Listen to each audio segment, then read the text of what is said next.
The vast majority of artists cannot make a living from the sales of their work.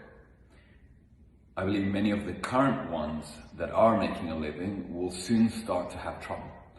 The current art market is slowly contracting. If you compare the past decade in sales, it's more or less stood flat, little under 70 billion.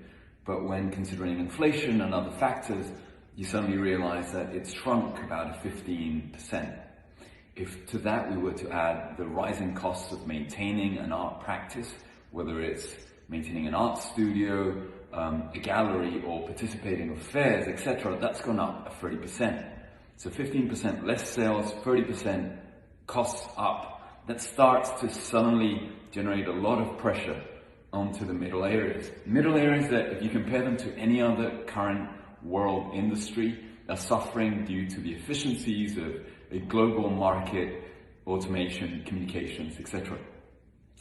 So if it's already pretty tough for artists in general to make a living, it is only going to get tougher. What can we do? I think we need to figure out a way to switch from the current art market in which we have a tiny, small elite, a wealthy elite that can purchase scarce, limited goods at a very high price, to a giant audience, a global audience, where everyone can participate, experience, and consume of the arts in a way that it is democratic and available for everyone, but by paying a small, tiny fee, a ticket, a donation, a subscription. Now, in principle, this would sound difficult to do, right? And in principle, for a lot of people, it might sound like it is losing the scarcity or the virtue of an artwork because of the sole fact that it was directly touched by the hands of the artist. Nevertheless, if we think about many of the current technologies, many of the current tools that we're using, more and more artists today are using computers and are using other mediums in order to represent their work and their ideas. The more artists continue to switch to digital mediums, the more that there won't be a physical trace of their hands, and the more we will value the trace of their minds, their ideas. This will free up work from being physical, from having to pay physical rent, to be shipped, to be insured, to be able to be digitally seen everywhere. And that's where I think we will start having more and more artworks that can suddenly now be experienced by everyone at the same time. It no longer makes sense to try and sell an artwork or to try and sell it for a high price when we're now in a market of abundance. We pass from a market of scarcity to a market of abundance. By the way, the market of scarcity before was limited by what an artist could make or by a founding process could produce. So you could only make so many replicas of a sculpture because after a while the mold just wouldn't function. Today, that practice is no longer justified. Today, the notion of wanting to keep something forever, wanting to have that piece stay forever in your space, is maybe more costly to the user in terms of their options, right? If I have so many options now in a very abundant digital world, why would I stick with one for the next 10, 20, 30 years? It doesn't necessarily make sense. Not at a time where songs last a lot less on the top one, where memes last less time, where fashion tends to be quicker and faster, and where we're all shifting quickly from one idea to another.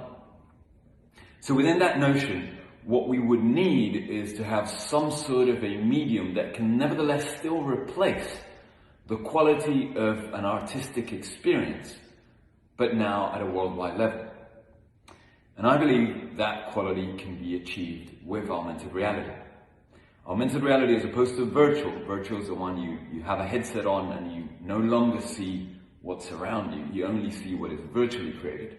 Augmented is augmenting your viewing. And now you can see elements within your own space, more importantly, within your people.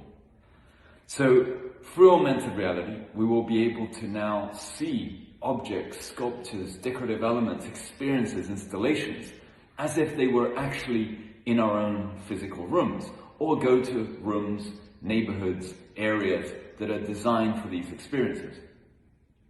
You might say, well, Sebastian, but those things don't fully exist, we cannot touch them. And the answer is very simple. When was the last time you touched art? Most probably in your case as an artist, you touched the art you made.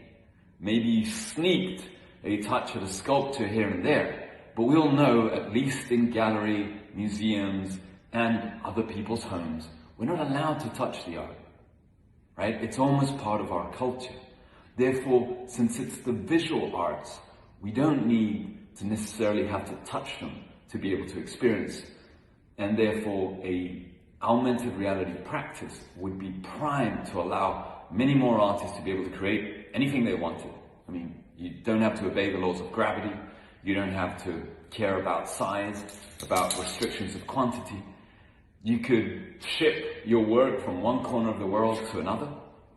And now you no longer need to charge exorbitant amounts of money for the sales of your work. You don't need to limit your collectors to only those who are seeking a new piece for a new space. Your collectors, your clients can now be people that simply continue to go back to you every day.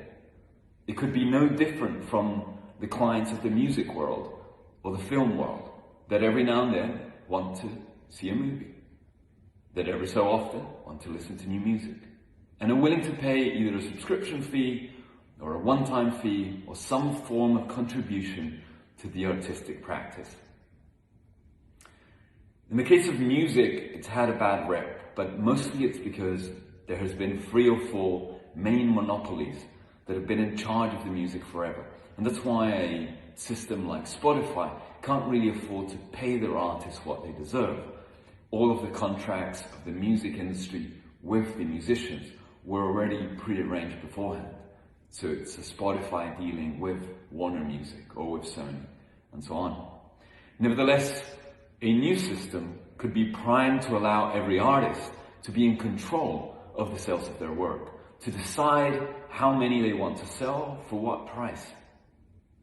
A system of this kind, in an era of communications and technology, where we are having a harder time making an emotional bond to a particular visual image due to the high quantity of abundance and saturation of content, would make much more sense than that of the sales of unique pieces at high-end luxury price goods.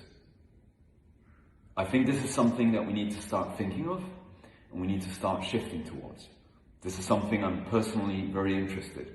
Not because I believe that's the way I need to sell work to make a living. I'm very fortunate that for now I can do so. But because I love the arts more than anything, and I love what my colleagues are doing. And I'd so much rather we're the ones building a platform of that kind than have some sort of a corporation come in and take over.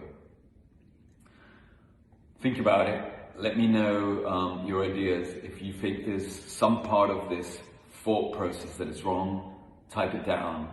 If you hate me, you may type it down too. Take care. Have a great Sunday.